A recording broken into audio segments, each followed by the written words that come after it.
So hello students, welcome back once again to our YouTube channel Physics by DD Sir। बेटा लेके आए हैं आपके लिए एक और video regarding electric field intensity due to dipole. ठीक है बेटा, हमने ऑलरेडी दो डेरिवेशंस कर रखी हैं electric field intensity due to dipole.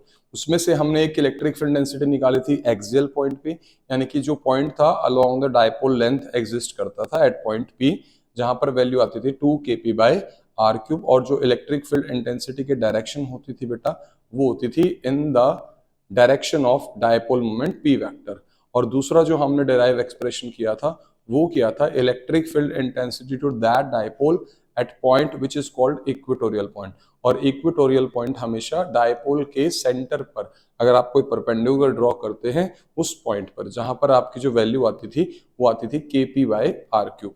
यहाँ पर k का मतलब रहेगा 1/4 पाई एप्सिलॉन नॉट, और p का मतलब रहेगा dipole moment that is equal to q into 2l, और r रहेगा बेटा आपका distance from the centre of dipole. लेकिन जो इक्वेटोरियल पॉइंट में आपके पास इलेक्ट्रिक फील्ड आ रही है वो आपकी ऑपोजिट डायरेक्शन में आती है टू द डायपोल मोमेंट। और डायपोल मोमेंट की डायरेक्शन क्या होती थी?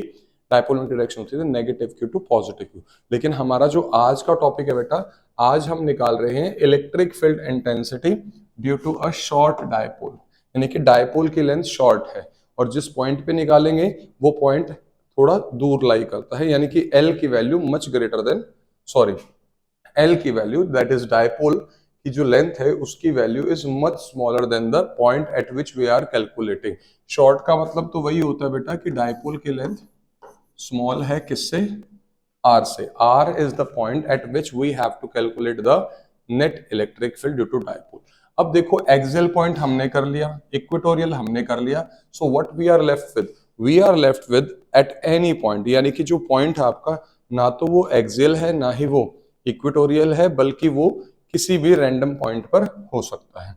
तो स्टार्ट करते हैं, डेरिवेशन काफी इजी रहेगी, इसमें डिफिकल्ट कुछ नहीं है। तो सबसे पहले मैं एक डायपोल बनाता हूं बेटा। आप सभी को पता है जो डायपोल बनता है किस तरीके से बनता है। तो सबसे पहले बेटा हम एक डायपोल बनाएंगे। डायपोल में बेटा आपके पास दो चार्ज होंगे। यहां पर मान लिया मैंने नेगेटिव क्यू चार्ज, और इससे कुछ डिस्टेंस पर मैंने मान लिया पॉजिटिव क्यू चार्ज। तो ये आपके पास एक डायपोल हो गया। डायपोल हमारा शॉर्ट है। डायपोल मोमेंट की जो डायरेक्शन होती है वो होती है बेटा negative Q to positive Q. तो ये वाला चार्ज माइनस क्यू एज्यूम कर लेता हूं, ये वाला पॉजिटिव क्यू, और ये है आपका कंसिडर करते हैं इस पॉइंट को कंसिडर करेंगे बेटा सेंटर ऑफ डायपोल। इसको मैं मानता हूं पॉइंट ओ। ये वाली लेंथ, पूरी जो लेंथ होती है डायपोल की वो 2l होती है। पूरी लेंथ कितनी होती है? 2l। तो ये वाला पोर्शन l और ये वाला पोर्शन भी l। अगर आपको याद हो, हमने पहले इसी डायपोल की वजह से इलेक्ट्रिक फील्ड इंटेंसिटी निकाली थी, जब वो पॉइंट या तो यहां होता था that is called axial point, या इसके परपेंडिकुलर मैं कोई पॉइंट ड्रॉ करता हूं। लेकिन आज हमें क्या करना है बेटा, किसी भी रैंडम पॉइंट पे निकालना है। तो रैंडम पॉइंट ना तो मैं इक्वेटोरियल लूंगा, वो रैंडम पॉइंट ना तो मैं इक्वेटोरियल लूंगा, तो रैंडम पॉइंट में कहीं पर भी ले सकता हूं पॉइंट पी। तो मान लेते हैं ये है आपका वो पी पॉइंट, जहां पर मेरे को क्या कैलकुलेट करना है? Net electric field intensity. ठीक है, तो ये रैंडम पॉइंट है। और मान लो इस पॉइंट का जो डिस्टेंस रहेगा बेटा, इस पॉइंट का जो डिस्टेंस रहेगा from the centre of dipole, वो कितना मान लेते हैं बेटा? आर। कितना मान लेते हैं? आर। तो ये पॉइंट पी है जहां पर आपको क्या कैलकुलेट करना है? Net electric field due to this dipole. तो इतनी बात आप सबको समझ में आ गई कि हमने एक डायपोल लिया है जिसमें आपके पास दो चार्ज हैं। कौन कौन से? माइनस क्यू और plus Q. Let these points be A point and B point. और रेंडमली हमने किसी भी पॉइंट पर क्या निकालनी है? Magnetic field. और मान लेते हैं ये जो एंगल बन रहा है यहाँ पर, ये एंगल कितना रहेगा? थीटा। मान लो जो आपका पी पॉइंट पर जो एंगल बन रहा है from the centre of dipole, वो क्या रहेगा आपका?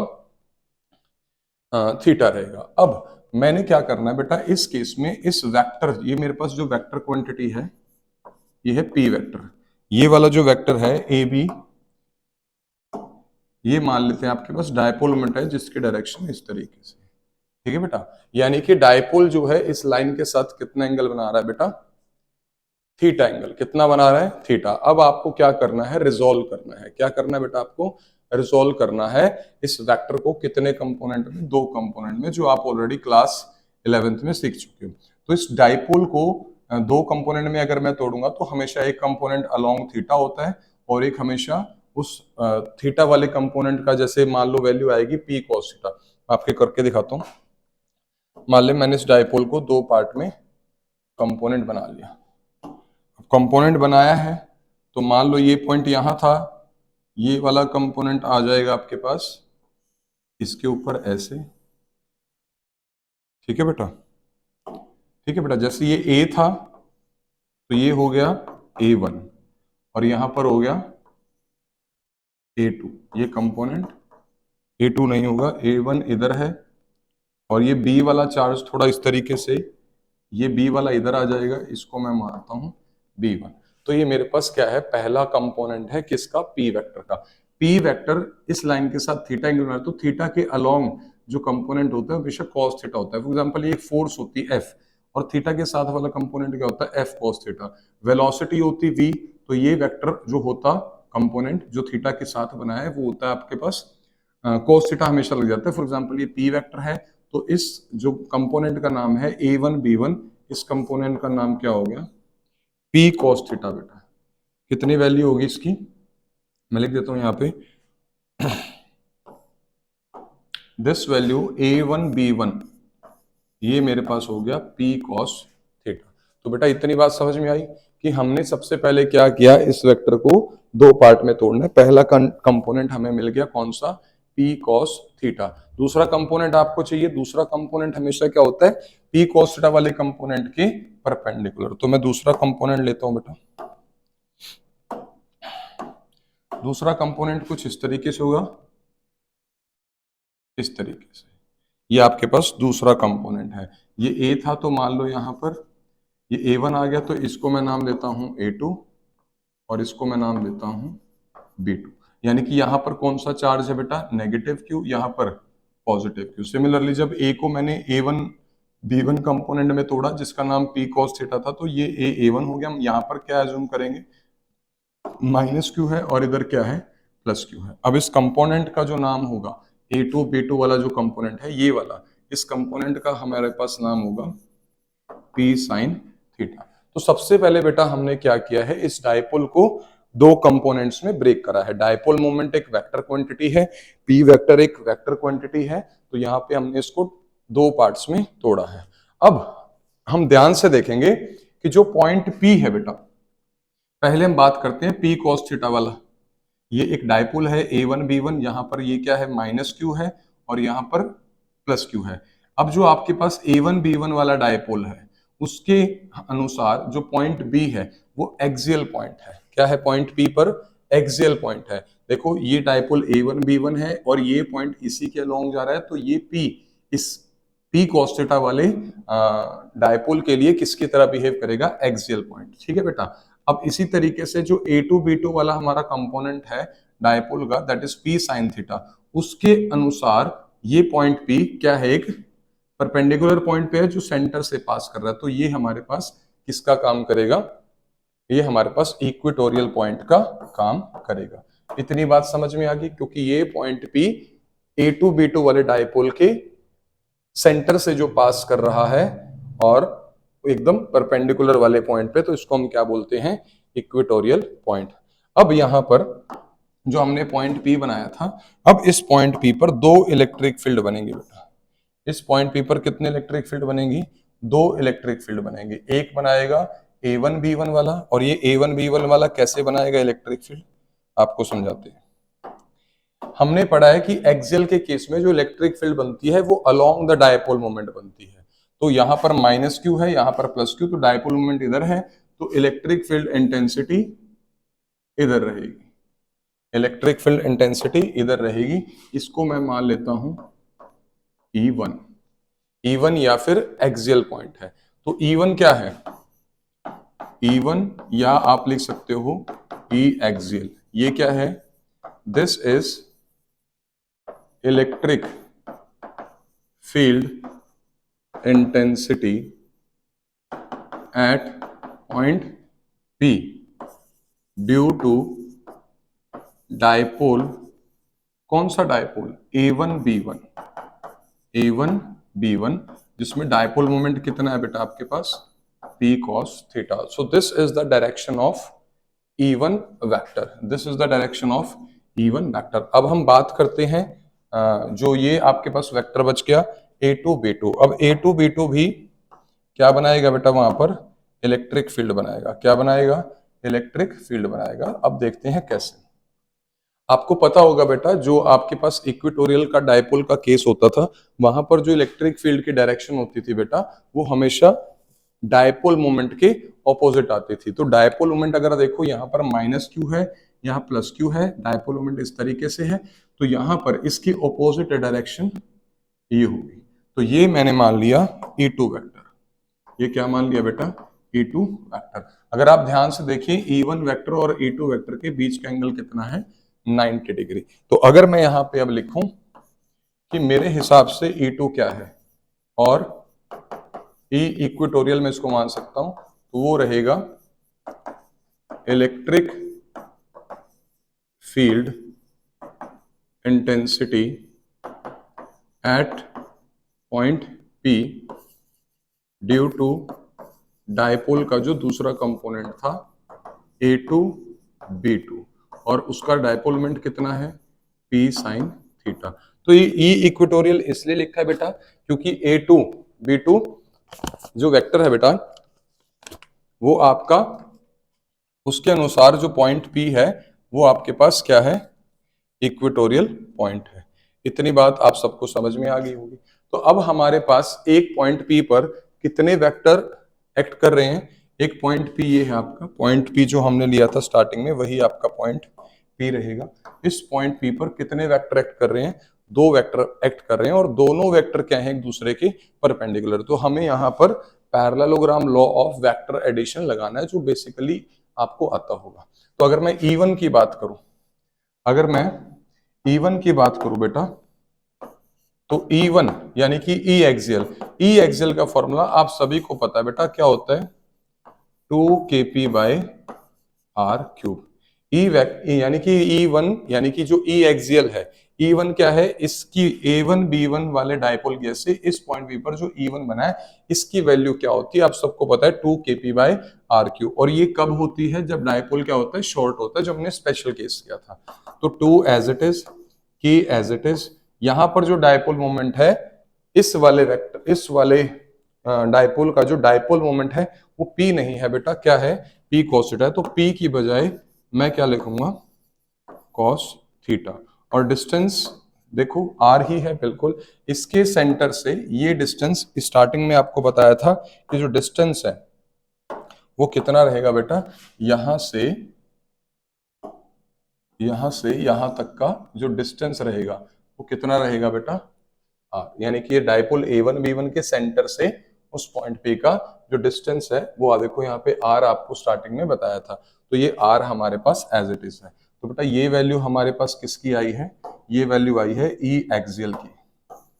सिमिलरली बेटा अब हम क्या करेंगे, E2 की वैल्यू निकालेंगे. किसकी वैल्यू निकालेंगे, E2. अब देखो E2 क्या है, E2 क्या है, इस डायपोल ने इस पॉइंट पर कितना इलेक्ट्रिक फील्ड बनाया. अब ये जो डायपोल है, उसके लिए ये पॉइंट भी इक्वेटोरियल पॉइंट है, और उसकी डायरेक्शन इस तरफ है. देखो इसकी डायरेक्शन उस तरफ क्यों है, क्योंकि एक्सियल के केस में जो इलेक्ट्रिक फील्ड की डायरेक्शन आती थी, वो हमेशा अलोंग द डायपोल मोमेंट आती है, यानी कि नेगेटिव क्यू से पॉजिटिव क्यू, इस तरीके से. अच्छा, यहाँ पर जो डायरेक्शन आएगी E2 की, वो हमेशा ऑपोजिट आती है. मान लो यहाँ minus Q plus Q, dipole moment उस तरफ, तो E2 की वैल्यू इस तरफ. अगर मैं यहाँ पर बात करूं, इसकी डायरेक्शन क्या है, अलोंग, तो मान लेते हैं इस पॉइंट को मैं M मान लेता हूं, along PM, along PM, along PM, या मैं कह सकता हूं अलोंग OP भी आप लिख सकते हो. ठीक है.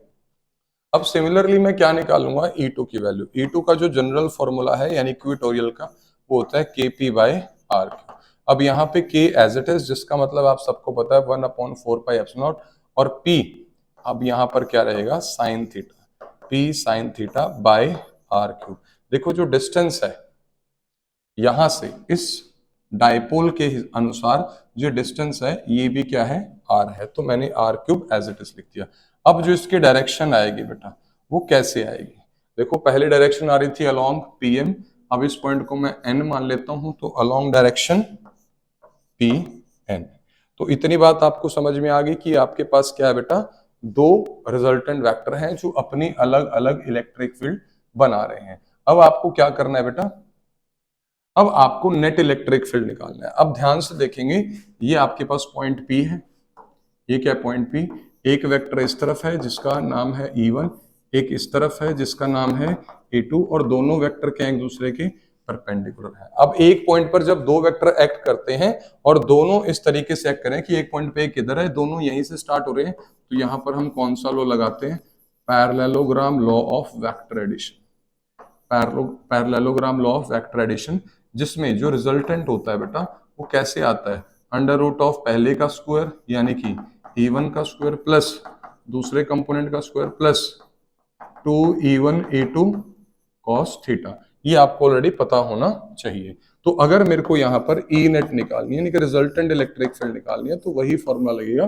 फॉर्मूला क्या रहेगा, E1 का स्क्वायर प्लस E2 का square plus 2E1 E2 cos theta. ठीक है बेटा, अब थीटा यहाँ पर 90 डिग्री रहेगा बेटा। E1 और E2 में कितना एंगल है, E1 और E2 में कितना एंगल है, they both are, the both electric field are perpendicular to each other, तो ये तो हो जाएगा cos 90। क्या हो जाएगी वैल्यू, cos 90, तो cos 90 होता है 0, तो ये पूरी टर्म क्या हो गई 0। तो हमारे पास जो बचा वो क्या बचा, वो बचा E1 का स्क्वायर प्लस E2 का स्क्वायर। अब आपको सिर्फ क्या करना है, यहाँ पर वैल्यूज पुट करनी है और आपकी डेरिवेशन कंप्लीट हो जाएगी। तो जो आपके पास ई नेट आएगा बेटा वो आएगा अंडर रूट ऑफ E1 का स्क्वायर। E1 की वैल्यू कितनी है, 2kp cos theta, 2kp cos theta bye r cube, इसका स्क्वायर है इस E1 का, तो इसका स्क्वायर। अब जो आपके पास दूसरी वैल्यू रह गई वो क्या है, प्लस में E2 का स्क्वायर। E2 की वैल्यू कितनी है, kp sin theta by r cube, तो kp sin theta by r cube.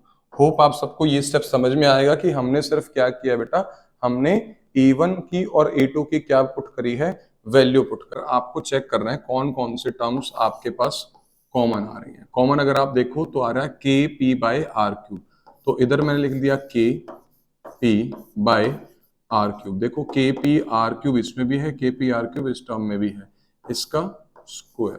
ठीक है बेटा, अब आपके पास कौन सी टर्म बच गई, इसमें बच गई 2 cos थीटा, तो 2 cos थीटा उसका स्क्वायर प्लस के पी बाई आर क्यूब बाहर है तो क्या बच गया, साइन थीटा का स्क्वायर। ये टर्म आपके पास बच गई। ठीक है बेटा, अब ये देखो इस टर्म का स्क्वायर और ये इस स्क्वायर का इस पूरे का क्या है अंडर रूट, तो इसके स्क्वायर से इसके लिए अंडर रूट क्या हो जाएगा खत्म, तो आपके पास जाएगा के पी बाई आर क्यूब। आपके पास अंडर रूट में ये वाली टर्म बचेगी 2 cos थीटा का स्क्वायर, जब आप खोलोगे तो 2 का square 4 cos square theta plus sine theta का स्क्वायर साइन स्क्वायर थीटा। इतनी बात आई समझ में बेटा। अब यहां पर आपको क्या करना है, K P by r cube as it is. अब अंडर रूट में जो टर्म चल रही है, इस 4 cos स्क्वायर थीटा को मैं दो पार्ट में तोड़ लेता हूं, यानी कि 3 cos square theta plus cos square theta, ताकि साइन स्क्वायर थीटा और एक cos स्क्वायर थीटा प्लस हो जाए। Sign square theta plus cos square theta कितना होता है, 1 होता है। तो अब मैं यहां पर 4 cos स्क्वायर थीटा को बना देता हूं 3 cos square theta plus cos square theta, जिसका मतलब वही रहेगा 4 cos स्क्वायर थीटा, और प्लस में क्या है साइन स्क्वायर थीटा। ठीक है बेटा, अगर मैं इनको एक साथ लिख दूं इसमें भी कोई गलत बात नहीं है। अब sign square theta plus cos square theta हमेशा किसके इक्वल होता है बेटा, ये पूरी जो टर्म है ये हमेशा किसके इक्वल होता है, 1 के इक्वल। तो मेरे पास जो ई नेट आएगा बेटा वो आएगा K P by are cube under root of क्या आएगा बेटा 3 cos स्क्वायर थीटा प्लस 1। तो ये था हमारे पास expression due to dipole at any point if the dipole is short, kp by are cube under root of 3 cos square theta plus 1। तो ये मेरे पास आ गया नेट इलेक्ट्रिक फील्ड। क्या आ गया बेटा? नेट इलेक्ट्रिक फील्ड आ गया। ठीक है बेटा, के की वैल्यू पुट करनी है तो आप लिख सकते हैं के की वैल्यू क्या होती है 1/4 पाई एप्सिलॉन नॉट, और बच गया क्या पी बाय आर क्यूब, तो P by are cube under root of 3 cos square theta plus 1. So this is the final expression due to an short electric dipole at any point P. तो हमारे पास जो expression आया वो आया 1/4 pi epsilon naught P by are cube under root में 3 cos square theta plus 1। अब ये तो बात होगी मैग्नीट्यूड की। अब हम बात करेंगे कि जो नेट इलेक्ट्रिक फील्ड आया बेटा इसकी डायरेक्शन क्या होगी। जो नेट इलेक्ट्रिक फील्ड आया है इसकी डायरेक्शन कैलकुलेट करनी, इसकी कैलकुलेशन सॉरी इसकी डायरेक्शन पता करनी है। तो हम यहां पर देखते हैं, यहां से आप जो रिजल्टेंट की डायरेक्शन आएगी पहले वो देखो कैसे होगी। अब अगर एक पॉइंट पे दो वेक्टर कर रहे हैं तो इनका रिजल्टेंट है हमेशा बीच में से इस तरीके से जाएगा। अच्छा, दोनों वैल्यूज अगर सेम है तो एग्जैक्टली बीच में से जाएगा। अगर एक वैल्यू बड़ी है तो थोड़ा उस तरफ टिल्ट हो जाता है। तो मैं मान लेता हूं कि इस तरफ ये आपका क्या है, रिजल्टेंट है। क्या ये आपका रिजल्टेंट? चलो इसको ऐसे ही मान लेता हूं। और रिजल्टेंट E1 के साथ कितना एंगल बना रहा है? अल्फा। तो आपको यहाँ पर अल्फा की वैल्यू को कैलकुलेट करना है कि जो एंगल बनेगा वो क्या बनेगा। तो अगर मैं इसको ध्यान से देखूं तो ये वही पॉइंट P है और ये पॉइंट M माना था और ये पॉइंट मैंने N माना था। ठीक है बेटा, अब ध्यान से देखना, अगर मैं इसको यहां ऐसे ड्रॉ कर दूं तो ये वही आ जाएगा, E2 की वैल्यू आ जाएगी। किसकी वैल्यू आ जाएगी बेटा? ये E2 की। किसकी वैल्यू आ जाएगी?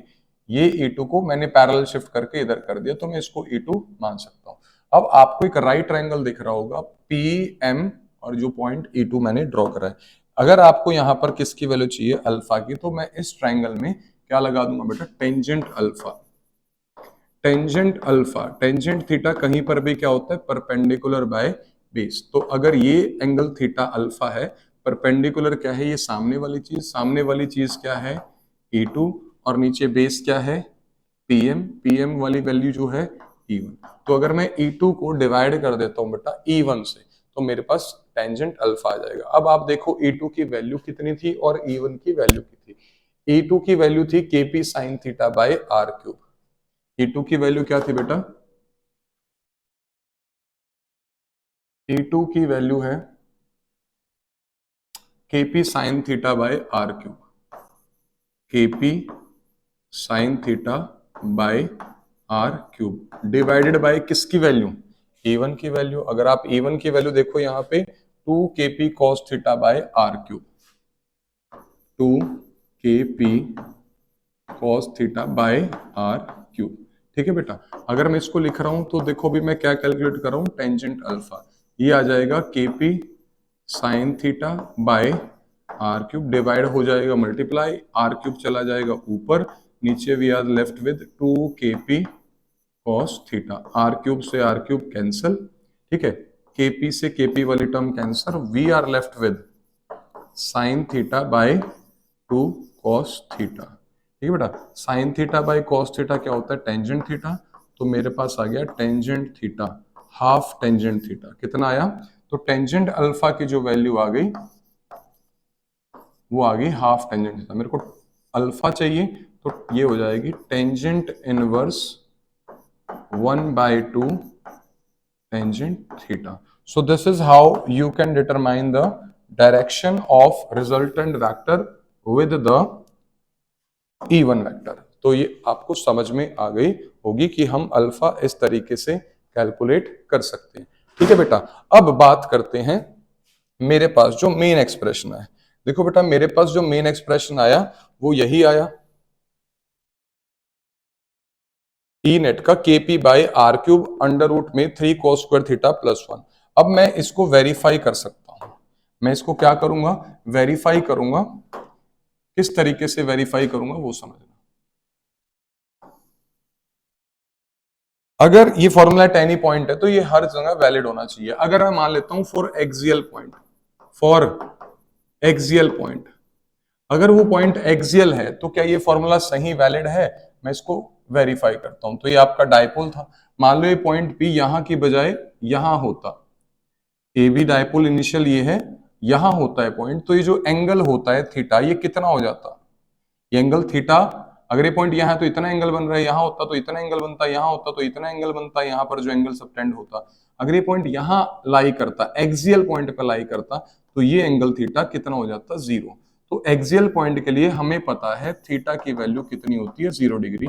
मैं सिर्फ वेरीफाई कर रहा हूं कि जो आपका जो फॉर्मूला है वो करेक्ट है या नहीं है। जब थीटा मैं 0 डिग्री पुट करूंगा इस फॉर्मूला में, फॉर्मूला क्या है, KP by are cube, formula है ई नेट का KP by are cube under root of 3 cos square theta plus 1, यही आ रहा है बेटा, 3 cos स्क्वायर थीटा प्लस 1। अगर मैं इसमें थीटा 0 पुट कर दूं तो थीटा 0 यही पुट होगा, cos 0 की वैल्यू क्या होती है 1, और 1 का स्क्वायर 1 ही रहेगा, तो हमारे पास आ जाएगा KP by are cube under root of 3 cos square theta cos theta cos 0 1, उसका स्क्वायर 1, तो 3 इंटू 1 प्लस 1, तो ये आएगा KP by are cube under root of 3 into 1 3, 3 plus 1 4, under root 4 क्या होता है 2 होता है, क्या होता है बेटा, तो मेरे पास फॉर्मूला आया 2 केपी बाय आर क्यूब, जो एकदम सही आ रहा है। यानी कि जब मैंने इस केस में एक्सियल पॉइंट का केस वेरीफाई करने की कोशिश करी तो मैंने देखा कि जो ई नेट है एक्सियल पॉइंट के लिए वो कितना आ रहा है 2 केपी बाय आर क्यूब, तो बिल्कुल सही है। अगर मेरे को वेरीफाई करना है कौन सा केस, फॉर इक्वेटोरियल पॉइंट, कौन सा पॉइंट चेक करेंगे बेटा, इक्वेटोरियल पॉइंट। इक्वेटोरियल पॉइंट कहाँ लाई करता है, मान लो ये हमारे पास डायपोल ए बी है, अगर ये पॉइंट पी यहां की बजाय अब यहां होता, यहां की बजाय यहां होता, तो ये थीटा कितना बनता, ये वाला जो थीटा इस पॉइंट के लिए थीटा है, इसके लिए एक्सियल के लिए 0 हो गया, तो इसके लिए कितना बनता बेटा, ये एंगल बनता 90 डिग्री। तो वेरीफाई करने के लिए इक्वेटोरियल पॉइंट के लिए मैं थीटा कितना पुट करूंगा इस टर्म में, 90 डिग्री। तो मेरे पास जो फॉर्मूला है ई नेट का एट एनी पॉइंट जो हमने आज डिराइव करा है वो है KP by are cube under root of क्या 3 cos स्क्वायर थीटा प्लस 1। अब यहां पर cos 90 पुट करूंगा, cos 90 0 है, 0 का स्क्वायर 0, तो ये पूरी टर्म क्या हो जाएगी, 0 हो जाएगी, क्या होगी, ये वाली टर्म क्या हो जाएगी 0, 0 प्लस 1 1, 1 का अंडर रूट क्या होता है, तो 1 ही होता है। समझ में आया बेटा, देखो cos 90 0, जब थीटा 90 पुट, ये वाली टर्म क्या हो गई 0, अब 0 में क्या ऐड है 1, यानी कि टोटल अंडर रूट के अंदर बच गया 1, 1 का जो अंडर रूट होता है वो क्या होता है 1, तो यानी कि मेरे पास आ गया केपी बाय आर क्यूब की मल्टीप्लाई 1 के साथ। तो हमारे पास जो ई नेट आया इस केस में, इक्वेटोरियल के केस में, वो आया केपी बाय आर क्यूब। तो ये फॉर्मूला आपका एकदम सही है बेटा, ठीक है बेटा। तो हमने जो आज काम किया है वो आपने किया है electric field intensity due to short electric dipole, due to short electric dipole at any point. तो सबसे पहले आपको पता होना चाहिए कि हमने स्टार्टिंग कहां से की है। एक डायपोल लिया जिसका नाम था ए बी, जिसकी डायपोल मोमेंट थी पी वेक्टर, और वो जिस पॉइंट पर हमें इलेक्ट्रिक फील्ड निकालना था बेटा वो इलेक्ट्रिक फील्ड पॉइंट पी पर निकालना है, और वो पॉइंट पी सेंटर से अगर मैं लाइन ड्रॉ करूं डिस्टेंस आर तो कितना एंगल बना रहा है थीटा। उसके बाद बेटा हमने क्या किया, उस हमारे पास जो वेक्टर क्वांटिटी थी यहाँ पर वो थी डायपोल मोमेंट पी वेक्टर, जो एक्ट कर रही है फ्रॉम ए टू बी, क्योंकि नेगेटिव क्यू ए पर है और बी पर पॉजिटिव क्यू है। तो इस तरीके से जब हमें क्या मिला, एक डायपोल मोमेंट मिल गया पी वेक्टर, मैंने इस डायपोल मोमेंट को बेटा रिजॉल्व कर दिया दो कंपोनेंट में। थीटा के साथ वाला कंपोनेंट हमेशा होता है पी कॉस थीटा, और पी कॉस थीटा के परपेंडिकुलर आएगा आपके पास पी साइन थीटा। अब पी कॉस थीटा और पी साइन थीटा दोनों एक दूसरे के परपेंडिकुलर हैं। अब सबसे पहले आप चेक करो, जो हमने पहला रिजॉल्व किया वो किया A1 B1, ये डायपोल जिसका dipole moment P cos theta है, इस डायपोल के लिए ये पॉइंट पी किसकी तरह बिहेव कर रहा है, एक्सियल पॉइंट की तरह। तो एक्सियल पॉइंट का मैंने वैल्यू ले लिया E1, और इसकी direction along the dipole moment होती है, यानी कि यहाँ पर माइनस क्यू है, यहाँ प्लस क्यू है, तो ये डायरेक्शन रहेगी E1 की। उसके बाद जो सेकंड कंपोनेंट है जिसका dipole moment P sine theta है, इसकी वजह से पॉइंट पी पर एक इलेक्ट्रिक फील्ड बनेगी। अब वो इलेक्ट्रिक फील्ड इक्वेटोरियल के केस में कैसी होती है, opposite to the direction of dipole moment. तो इसका डायपोल मोमेंट है देखो A2 B2, तो यहाँ माइनस क्यू यहाँ प्लस क्यू, तो डायपोल मोमेंट इस तरीके से, तो इलेक्ट्रिक फील्ड इस तरीके से E1 और E2। E एक्सियल की वैल्यू हम ऑलरेडी पढ़ चुके हैं। E एक्सियल की value for short electric dipole कितनी होती है 2 kp बाय r क्यूब, तो ये हो गया 2 kp बाय r क्यूब। अब P इस केस में कितना है P cos थीटा, तो मैंने इसको यहां पुट कर दिया। और इलेक्ट्रिक फील्ड इंटेंसिटी जो इक्वेटोरियल के केस में है, ये हमारे पास एक्सियल का केस है E1, और ये इक्वेटोरियल के केस में कितनी होती है kp बाय r क्यूब, और P की वैल्यू इस केस में कितनी है P sin थीटा। तो एक पॉइंट पर कितने वेक्टर लग गए बेटा, 2 वेक्टर लग गए E1 और E2। दोनों वेक्टर क्या है बेटा, एक दूसरे के परपेंडिकुलर हैं। जब दो वेक्टर किसी पॉइंट पर एक्ट करते हैं, उनका जो रिजल्टेंट निकालते हैं वो आपने 11th क्लास में पढ़ा है, अंडर रूट ऑफ पहले वेक्टर का स्क्वायर प्लस दूसरे वेक्टर का square plus 2 into first vector into second vector into cos theta, where theta is angle between both vectors. Both vectors क्या है E1 एंड E2, तो E1 और E2 के बीच का एंगल कितना हो गया cos थीटा cos 90, तो ये पूरी टर्म क्या हो गई 0। तो what we are left with, हमारे पास जो बटा अंडर रूट ऑफ E1 का स्क्वायर प्लस E2 का स्क्वायर, E1 की वैल्यू पुट करी, E2 की वैल्यू पुट करी, इनका स्क्वायर लगा दिया। अब यहां से हमने जो चीजें सेम है उसको कॉमन ले लिया, kp बाय r को r क्यूब को कॉमन ले लिया, इसका स्क्वायर, ठीक है। अब यहाँ क्या बच गया 2 cos थीटा का स्क्वायर, यहाँ पर बच गया sin थीटा का स्क्वायर। इस टर्म के लिए ये टर्म, अगर आप सिर्फ इस टर्म को देखो, इसके ऊपर स्क्वायर और ये अंडर रूट में, तो इसके लिए रूट खत्म हो जाएगा, इसको बाहर ले आए। Under root of 2 cos theta का square 4 cos square theta plus sine square theta. अब मेरे को sine square theta plus cos square theta पता है 1 होता है, तो मैं इसको ब्रेक कर दूंगा दो चीजों में, cos square theta plus cos square theta, यानी कि ये पूरा क्या है 4 cos स्क्वायर थीटा, और प्लस में क्या है बेटा साइन स्क्वायर थीटा, तो sine square plus cos square कितना होता है 1 होता है। So you are left with kp by r cube under root of 3 cos square theta plus 1। तो होप आप सबको ये डेरिवेशन समझ में आएगी। डेरिवेशन बिल्कुल इजी है, और मेक श्योर कि जब भी आप वीडियो को देखते हो तो आप अपने नोट्स खुद प्रिपेयर करें, ठीक है बेटा। तो आपको ये वीडियो बेहतर समझ में आएगी है, और इसको जितना ज्यादा रिवाइज करोगे उतनी ज्यादा आपको ये याद रहेगी। तो यहाँ पर आपको कुछ भी क्रैम करने की जरूरत नहीं है। So thank you very much.